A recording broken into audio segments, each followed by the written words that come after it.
Good morning, everyone. This is Julie McDonald with Microcom Technologies, and I'd like to thank all of you for attending today's webinar with MetaGeek. Today's host is Casey Cathy, and he is their customer service experience specialist, and he will be presenting today. If anyone has any questions, please submit them in the question box, and Casey will answer them at the end of today's presentation. Casey, thank you so much for being with us today. So happy to have you. Looking forward to what you've got to share with us. Please go ahead and take it on over. Awesome. All right. Thanks, Julie. And thanks, everyone, for joining today. We're going to talk about spectrum analysis today with MetaGeek and just look at basically one tool in particular. And so on the agenda today, I'm just going to introduce myself, talk a little bit about MetaGeek, go over some Wi-Fi fundamentals, since knowing a little bit about Wi-Fi is very important to understand our tool set, and especially channelizer and the Wi-Fi DBX, which is the actual spectrum analyzer that we use with channelizer, which is the software. And then, of course, like Julie said, we're going to go over some questions at the end there. So a little bit about myself. My name is Casey. I am the CX specialist here at MetaGeek. Which means if you send in us a support ticket to our support team, or you have some issues with the software, chances are I'll be kind of the frontline support and be answering that. I also do a little bit of training as well. I have a couple certifications that I've been working on over the past few years here. These are put on by the CWNP program. Highly recommend checking that out if you want to further your education on Wi-Fi, especially the CWNA. That's kind of the introductory certification. And then, of course, my Twitter handle is Cathy_Fi. There's a really great community on Twitter, a lot of Wi-Fi experts. And so if you have any kind of advanced questions, Twitter is actually a pretty great place to go to for that, for those resources. A little bit about MetaGeek. We're based here in Boise, Idaho. That's a picture from our office, but today it's snowing quite heavily. So the roads are got a lot of snow in them, and so I'm working from home today, playing it safe. But yeah, Boise, Idaho, we love it here. Just to jump right into it, I won't go too much into some Wi-Fi details, but a really important concept to understand about Wi-Fi is that it's half duplex, which means only one device can talk on a channel at a time. And that's really important to understand when there's multiple clients or multiple devices on a network, right? Like whether it's in a business environment or your home environment. A really good example here is, let's just say this device here looks like some sort of phone.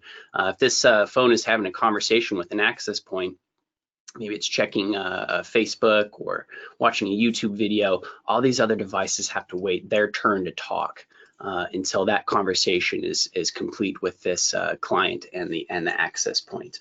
So it's actually kind of miraculous that Wi-Fi works at all when you consider this. There's two bands that the FCC allows Wi-Fi to operate on. There's the 2.4 gigahertz band and the 5 gigahertz band. Just a little bit about both of these bands. The 2.4 gigahertz band, the wavelength on this wavelength here is about 5 inches. Right about here. And so this just means that it can pierce through walls a little bit faster, whereas if you go to the 5 gigahertz band, the wavelength for each wave is about 2.5 inches. And so the 5 gigahertz band doesn't pierce through walls as well. And so this is important to understand a little bit when deploying dual band networks. And so the 2.4 gigahertz band, almost every device works with it. It's universal compatibility. Because of this, there's a lot of Wi-Fi congestion, and there's a lot of non-Wi-Fi interference as well. A lot of non-Wi-Fi devices like microwaves and, for instance, Xbox controllers. There's and I'll go over some examples of this as well, but a lot of non-Wi-Fi interference in the 2.4 gigahertz band, baby monitors, for instance, and there's only 3 non-overlapping channels. We only recommend 1, 6, and 11 because they're the only 3 non-overlapping channels. So not much space going on there, whereas the 5 gigahertz space, as you can see, we have 24 non-overlapping channels, right? And the only issue is not every device is compatible in the 5 gigahertz band. These days, we're in 2020. I mean, most devices do work well in the 5 gigahertz band just because of all the issues that the 2.4 has historically presented us. But you'll still find some legacy devices out there that simply don't support the 5 gigahertz band. So it's important to keep that in mind as well. A little bit on the history of Wi-Fi. Of course, Wi-Fi started in 1997. The important thing to know from this table is the modulation scheme here and what this looks like using a spectrum analyzer. So a spectrum analyzer will show this DSSS modulation kind of like a curve shape like this. And then if you see that curve shape for a Wi-Fi network, you know that these data rates are being used 2 and 11, right? These legacy data rates, slower data rates. They're still really important for things like beacons and obtaining basic information, but otherwise for actual heavy data throughput, you're going to want to see this OFDM modulation scheme. And this looks more like a haystack, a little more square, kind of looks like that. And of course, the width of these OFDM modulation can go up to 40, 80, or 160, depending on what PHY type you're using, right? And so that's kind of the important thing to take away from this slide. It's just what those look like using a spectrum analyzer. So in the 2.4 gigahertz band, like I was saying earlier, there's only 3 channels that don't overlap, at least in the United States, and that's 1, 6, and 11. If you were to use channel 2, there's only 5 megahertz of overlap between channels.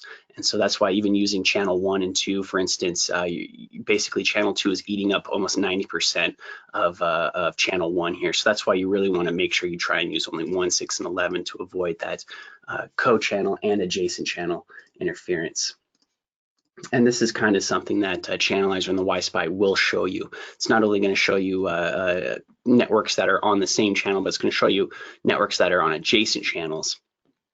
And furthermore, with the Wi-Spy plugged in, you're going to see this non-Wi-Fi devices as well, because Wi-Fi devices are very polite, and when they see whether it's another Wi-Fi device or a non-Wi-Fi device like a baby monitor, cordless phone, it's going to wait their turn to talk just because Wi-Fi is half duplex like this. And so it's really important to have a spectrum analyzer to see those non-Wi-Fi interferers like that.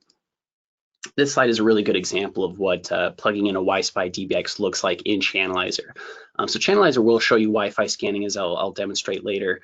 So you will see networks and things like that and what channels they're on and the signal strength they're on.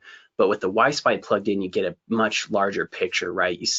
You would have no idea that some sort of massive interferer here is operating on about channel 13 or so. And the shoulders of this interferer are just bleeding into channel 11 and even into channel 6 a little bit, and just causing massive congestion on the channel. And so this is going to really cause some issues with the Wi-Fi network here, and you'd have no idea without some sort of spectrum analyzer, which is really why it's important to obtain some sort of spectrum analyzer. Just a quick note on Wi-Fi coverage.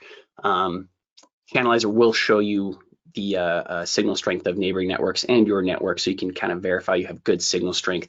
A good signal strength to shoot for your own network is negative 67 dBm. That's kind of the minimum reliable signal strength that we recommend. Of course, anything higher than that is going to be a lot better, right? You don't necessarily need to achieve negative 30. That means you're basically right on top of the access point. I mean, that's great if you can, but of course, that's not realistic. Anywhere between these two numbers, you're going to have reliable Wi-Fi. Anything below these numbers, you start getting farther away from an access point to negative 70, negative 80 dBm. That's where you're going to start dropping packets. If you were having, say, a Google Hangouts video call or something like that, you know, the frame rate would start to kind of lag, and you kind of get that glitchy effect. That's kind of what happens here as soon as you start losing that signal strength. So again, negative 67 dBm is kind of the magic number to strive for your own network. And so with Channelizer, we call this the deep dive into spectrum analysis, and that's kind of what we're focusing on here. And so it's really great because if you don't know where some sort of source of interference is coming from, you can locate it with a directional antenna, and we call it the device finder feature. The directional antenna can actually replace the omnidirectional antenna that comes with the Wi-Spy, and then you can directionally locate sources of interference. You know, whether, again, I've seen so many different types of non-Wi-Fi interference, but lots of weird things operating out there in the 2.4 gigahertz band. So it's really important to be able to locate them if you don't have any idea. Channelizer is a Wi-Fi scanner, like I said earlier, so you can check for signal strength for your own network. You can see how far away neighboring networks are from you, and it records this information as well. And this recorded information you can actually pause You can rewind it, you can fast forward it, you can save it, you can send it to another technician with their own copy of Channelizer, and they can play back the environment as if they were in the environment themselves. Pretty neat. Another great thing is once you say you've fixed an interferer, you've removed an interferer, or if you've fixed the Wi-Fi, you've done something, you can actually build a report and kind of prove what you've done. And I'll show you guys this here in a little bit, but you can perform a really great before and after, and you can save this report as a PDF. You can send this over to the, whether it's the end customer or to another technician, for instance, and kind of prove what you did and show what the environment looks like. For anyone who deploys Cisco access points, some people are very religious about Cisco. They only deploy Cisco, which for good reason as well. But we do have this clean air accessory that will remotely log into the Cisco access point, and you can view the spectrum from the access point, which is really neat. And it's of course great clarity. As you can see, this is kind of a screenshot of what it looks like. The clarity of spectrum is just amazing, right? Because they are enterprise grade access points, and so really nice to view it from Channelizer. And that's just with the Cisco Clean Air accessory, which is also available from Microcom. Of course, when we talk about that half duplex nature of Wi-Fi, these Wi-Fi devices are waiting their turn to talk until this microwave is finished, right? Let's say this is a leaky microwave that's leaking in the 2.4 gigahertz, which is very, I see this more often than I thought I would. And so these Wi-Fi devices have to wait their turn to talk until your burrito's finished cooking, right, in the microwave. And so it's really important to have some sort of spectrum analysis to see what that's doing. Some kind of fun examples. This is what an actual baby monitor does look like on a spectrum analyzer. This is kind of an older version of Channelizer, but it really showed this quite nicely, how the baby monitor will actually switch channels. So you can see here it kind of was on channel 5 at this point, and then it switched over to channel 9, and then it kind of ended over here on channel 1 after a few minutes. And I think they do that for security reasons, right? But it can wreak some havoc on Wi-Fi, especially if you keep changing the channel on your Wi-Fi network and some sort of intermittent issue like this keeps occurring, which is very common. That's why Channelizer is very valuable. Bluetooth frequency hops as well, but on a much faster scale, and it's typically lighter. Typically Bluetooth will only kind of be blue like this, which Channelizer blue just means less than 10% of the spectrum is being utilized. So typically it doesn't affect Wi-Fi, but if you have enough of it, like this image, for instance, and let's say that you're transferring files back and forth between Bluetooth devices, or there's a lot of Bluetooth devices beaconing, then you will see an image like this, and this can absolutely interfere with Wi-Fi. A few years ago, they used to sell, I'm sure they're still out there on the market, but wireless video cameras looked like this and just wreaked havoc on the 2.4 gigahertz band. Now they're kind of more Wi-Fi related. This kind of turned into the Nest cameras now are Wi-Fi, so they're actually on the network. And so instead of this unique kind of crown looking signature, they still eat up a lot of bandwidth though. And so even a Nest camera will oftentimes look like this, but it'll be more like a Wi-Fi signature using either OFDM or DSSS modulation. But typically I see the OFDM being used just because it's such, it requires high data rates. And we can go over that in a second. So with that, I'll go ahead and hop in Channelizer and give a little bit of a demo, just show you what it can do. And so I'm just going to open it up here real quick.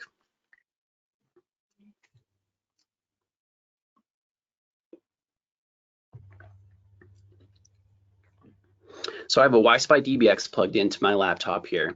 And the first thing it defaults to doing is it's going to show me the networks, but it's only sweeping the 2.4 gigahertz band here. And so to fix that, I'm going to go ahead and go up to view. Actually, and before I do anything, I have Zigbee channels selected, and that's one really nice thing about Channelizer. It can show you overlay Zigbee channels, but first I'm going to actually just go to Wi-Fi channels here. So you can see the Wi-Fi channels 1 through 13 here and kind of understand where these networks are laying. But with that, I'm going to go to Wi-Fi and select dual band. And this just begins sweeping both the 2.4 and the 5 gigahertz band simultaneously. It's pretty important to know that because it's good to keep an eye on both spectrums. Typically, you see more issues in the 2.4 gigahertz band, but it's always good to kind of keep an eye on the 5 gigahertz band. And to do that, you just click the arrow in the top left corner here. So now I'm looking at the spectrum and Wi-Fi scanning of the 5 gigahertz band. To switch back to the 2.4, I just click that arrow in the top left corner once again. Like I was saying earlier, channelizer is also a Wi-Fi scanner. So I'm getting tons of Wi-Fi data down here. These are all the neighboring networks around me in my neighborhood here, and the channels that they're on, and the signal strength as well of each of those networks. And if I don't want to see certain networks, say I'm only want to focus on my network, you can just uncheck this box here, and it deselects all of them, right? So maybe I just want to focus on my network, which is Cathy-Fi here. And of course, I have 2 access points on channel 11 here, one pretty close to me and one out back. And so that's why I can see this ziggurat moving up and down. The one right next to me, which is just in the room over, I'm getting about -35, and it's really nice to quickly visualize signal strength like this. So right here, I'm getting the signal strength of the network, which is great, just because I'm kind of able to associate it over here, right?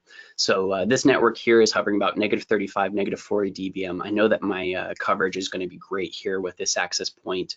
And then of course, if I were to walk around, this would go down a little bit, and maybe this one would come up if I'm walking closer to this access point, which is hovering about -80, -85 dBm. So I'm instantly able to see that. We have another nice little graph for that as well, which we just call the networks graph. And this is just, another name for this is signal strength over time. This one's great too because it's showing me my 5 gigahertz beacon, and so I'm seeing my signal strength of my networks here, and a lot of people like to use this to walk around with and just verify coverage on their network, right? Because it's grouping my access points together since they share the same SSID. Yeah, so this is a pretty great tool. Let's just say though, for the sake of troubleshooting, that some sort of intermittent interference is occurring here. So I'm going to go ahead and introduce some interference and kind of show you really where this tool starts to shine. And I'm going to go back into, I'm just going to go back to the channels table here, maybe the utilization graph.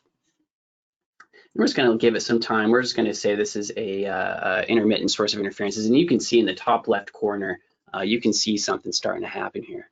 You can see this signature now. My time span is a 2-minute time span, and so the amplitude graph is reflecting data from the last 2 minutes. So this isn't getting too hot and heavy yet, but you can see what's about to happen here. And let's just say this is intermittent, right? So I'm gonna unplug it for the time being, and say, well, okay, well, what was that, right? And so I'm going to go back in here and kind of show you a really cool thing about this time span. So let's just say, I really want to focus on this issue, and I see that, if my time span is outside of it, I'm not seeing in the amplitude graph, but I really want to focus on it. You can actually click and drag around it and zoom in on it, basically. So now I'm looking only at this signature, and look at how much it's talking, right? It's deep red. You know that this means it's taking up more than 50% of the spectrum. Any sort of Wi-Fi networks at this point, we're probably getting dismissed. In fact, if I go to my networks table here, I'm not seeing any Wi-Fi networks on channel 6. It's because the beacon was getting buried by this interference. And so if my network was on channel 6, it would have ceased to have worked at this point. And so it's really important to be able to figure out what this is. And so I'm going to go ahead and introduce it again. Let's just say it's one of those pesky intermittent issues that seems to talk every once in a while, which I get this all the time from customers. And Channelizer is the best tool for this issue. So okay, it's talking again. Let's go back to real time, and I'm going to change my time span to maybe 10 seconds or so. And I'm going to figure out what this is. I'm going to maybe make it about 17 seconds or so. So the really great thing here is the device finder feature. And so I'm actually using the omnidirectional antenna, but if you really had no idea where this was coming from, you can replace it with the directional antenna that comes with the Channelizer Essential Bundle. Basically, you just want to kind of click around the device that you want to locate, and you just click device finder. You can kind of clean up your selection a little bit as well. And then you just hit the check mark, and this begins what's called kind of the device finder feature, and you basically play hot and cold with the signal strength. So if you see this blue line going up, that means you're getting really close to it. If the red starts to appear and the blue goes down, that means you're getting farther away. And so I'm going to put my signature a little bit farther away and cover up the antenna a little bit. So this is what it looks like if I were to get farther away from the signature. Now to get closer to it, you'll kind of see that blue line get back, and I'm going to stop attenuating the signal here, and you know that I'm getting close to that device. This is how the device finder feature works. And let's just say we found it. I'm going to exit out of the device finder. It's going to start a new session here, but you can always go back and go back to that session here. Here's the device finder session and our previous sessions before it, which is really nice to be able to have this kind of be able to go back in time. I'm going to unplug this interferer. Let's say we found it with the device finder, we removed it, and now I want to prove what we did with it. So first I'm going to go find a nice clean selection here, just like what I had before, and maybe I want to build a report to hand to the customer, say, hey, this is what was interfering with your Wi-Fi. And so the report builder accessory is really nice. I'm just going to build a new report here. And the first thing maybe I want to include is just the density graph, right, which shows the actual interferer. And I'm going to maximize this to kind of show you what it looks like a little bit more. We pre-populate these reports with literature, so you don't have to remember what everything means. We kind of put it in the report for you. It makes you look very, very professional. So we know that blue is less than 10% utilization. Meanwhile, red is over 50% utilization. The customer understands this. And so with this, I'm going to go ahead and kind of do before and after. So maybe after we've fixed the issue about right here. So now I want to put in a little bit of a report here, maybe another density graph. And this just shows, okay, this is after we fix the issue. The density graph no longer shows that interferer. It's also showing the networks, which is pretty neat. If I wanted to kind of prove that, those networks were functioning afterwards, you can also add a networks table. Tons of customization options here. If I didn't want to have, maybe that pre-stocked literature, or maybe I wanted to edit a little bit, you can click the pencil icon and edit this as much as you want. Very, very professional. This is a really neat tool for that. And again, it kind of shows before and after here with the interferer. And after the interferer has been removed, and then of course we get a nice little networks table, and there's lots of things that you can add to this report section, which I really highly recommend checking out. Of course, with the clean air, if you do have a clean air access point, like I was talking about earlier, you just need the IP address and the NSI key, and it does have to be running a later firmware version, but really nice option as well. I don't have a Cisco access point at my home currently, but really something I'd recommend if you deploy Cisco access points. And yeah, with that, I think I'm pretty much that, this is pretty much some of the more basic use cases of Channelizer. Of course, there's a lot of other things I recommend checking out. One really cool thing is this interferers tab. You can kind of identify what's going on. So if I had no idea what this was before finding it, of course, you can actually click and drag signatures up here. And so, if I want to see if it's 802.11b, no, that doesn't quite look right. There was some 802.11b light activity going on here just because we're in the 2.4 gigahertz band, but that clearly isn't it. It's clearly non-Wi-Fi. Maybe it's an AV transmitter. And so you can kind of drag it up there and kind of see what it looks like. It's clearly not an AV transmitter. It doesn't have those kind of spiky shoulders. We can see what Bluetooth looks like if you drag it up. It's really neat. I love this little self-identifying table. At one point, Channelizer did have automatic identification, but we found that it wasn't very consistently accurate.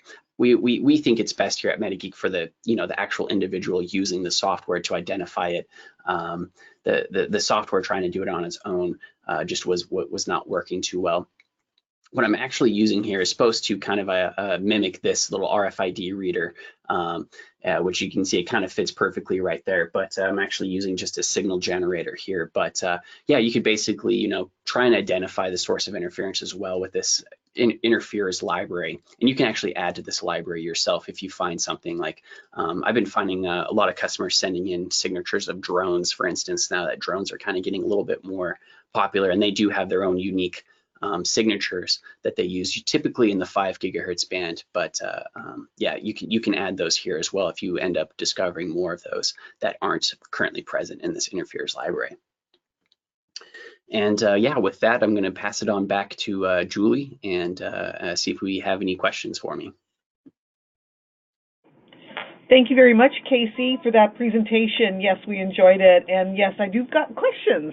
Let's go ahead and get started with the first one. Let's see. Regarding how to read all the data and a lot of the stuff that you just went over, are there courses that we could perhaps find on your website on how to read the detailed data from the Channelizer and Report Builder? Yeah, absolutely. If you go to support.metageek.com, that's kind of our support resource.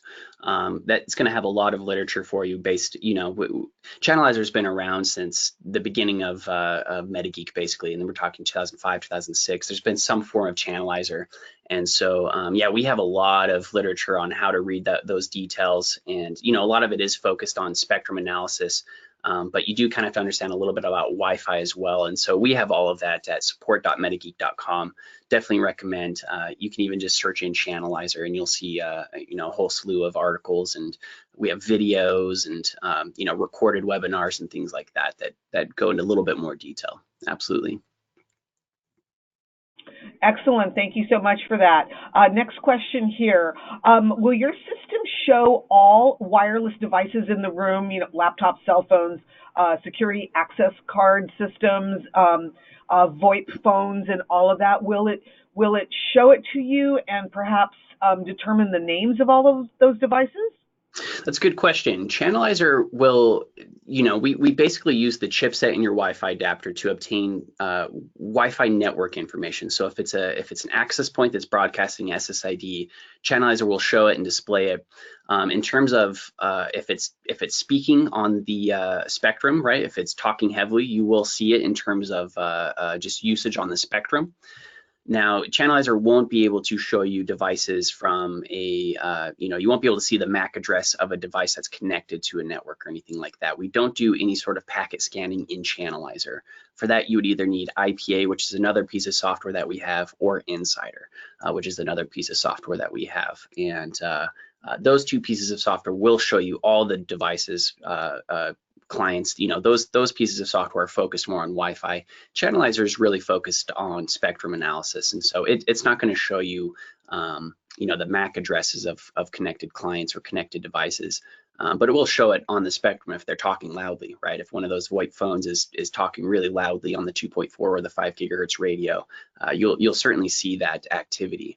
And you can actually, locate it a little bit based on spectrum alone, right? If it's a top talking device, if you get close to that device that's talking loudly, it'll show up in the amplitude graph, similar to how I use the device finder feature here, and you can kind of locate it just because it's talking loudly, and the spectrum is going to kind of raise, and the amplitude level is going to get higher as you get closer to it. So it can certainly help with that. But we do have, I would say, Insider is more of an appropriate tool to see MAC addresses and all the clients connected to a network around you and things like that. Excellent. Thank you for that, Casey. Next question here for you. Can someone shut down access to a specific device causing high interference? Yeah, I mean, you can't use, Channelizer won't do it for you, but typically shutting off access will require you to, if it's a Wi-Fi device, then you have to obviously log into your Wi-Fi management system and shut it down that way. If it's a non-Wi-Fi device, shutting it down just means you have to physically unplug it, right? Or remove it from the environment. So Channelizer is just there to kind of guide you to it and show you what the problem is. Of course, you'll have to actually do the job yourself at some point to either take it off the network or remove it physically or what have you. So thank you for that. Yes, that makes sense. Next question here for you. A couple about Insider. Can you tell us the range of the Insider? The range, well, our software uses the chipset that's built into your laptops. And so it depends on the specs of your laptop, plain and simply. If you have a cheaper laptop with a cheaper chipset in it that maybe doesn't have a high gain antenna, it's just going to see what it can see. Every chipset's different. We do recommend using external adapters. A lot of external adapters have high gain antennas on them, so you can see kind of how I was talking about the range of the 2.4 and the 5 gigahertz band. You're going to be able to see 2.4 gigahertz beacons up to 300 feet away from you. If you're in some closed surroundings, some dense walls around you, that's going to change. That's going to be maybe about 150 feet for 2.4 gigahertz band. 5 gigahertz beacons, you might only be able to get what's immediately around you, just because the wavelength on the 5 gigahertz band is so much shorter. So it really just depends on the chipset you're using in your Wi-Fi adapter, and it just depends on your environment. But anywhere from, for the 2.4, anywhere from 0 to 300 feet, you'll see everything around you. And then the 5 gigahertz band, you're probably going to get capped at about 100 feet around you or so. Excellent. Thank you for that, Casey. A little bit further in asking about Insider, would this system identify, obviously, the number of devices connected, and can it determine the name of those devices? I think you mentioned that. Is that correct? Yeah, it won't. It'll determine the vendor. So if it's an Apple device, you can see that it's an Apple device. It won't determine the name of it. Say, if I can alias my iPhone as Casey's iPhone. It's not going to be able to grab that type of information, but it will certainly get the MAC address and the vendor, which is pretty nifty. Similar to how Channelizer obtains the vendor of APs and the MAC address of APs. That's what Insider can do, but with connected clients, and it will show connected client count as well. Thank you, Casey. So a follow-up here, does it work on all platforms, Mac, Linux, and Windows? Unfortunately, right now our software only works for Windows. But with that said, we are getting really, really close to releasing a Mac version of Insider, getting very, very close. And I'm thinking it's going to be this week, but if not this week, next week, like that close. But otherwise, all of our other tools are Windows only. No Linux support. I don't think we have any plans to provide Linux support or port our software to Linux. So just Windows, and then Mac coming soon. Thank you for that, Casey. I'm sure everyone will be happy about Mac coming soon because a lot of Mac users, right? Absolutely. Appreciate that. Casey, thank you so much for answering all of those questions for us today. And if anyone has any further questions, of course, please feel free to contact your sales rep or email us at sales@microcomtech.com. And if you wish to view any of these products mentioned or shown here today, please visit us at www.microcom.us. And remember, this webinar presentation has been recorded and will be uploaded to our Microcom YouTube channel so it can be viewed again. Thank you, Casey, so much for all of your information today. We greatly appreciate it. And next time we can hear more about how we've reached out to the Mac world, right? There we go. Exactly. Awesome. Thank you, Julie. I really appreciate it. Thank you so much. Yep. You are certainly welcome. Everybody have a great day.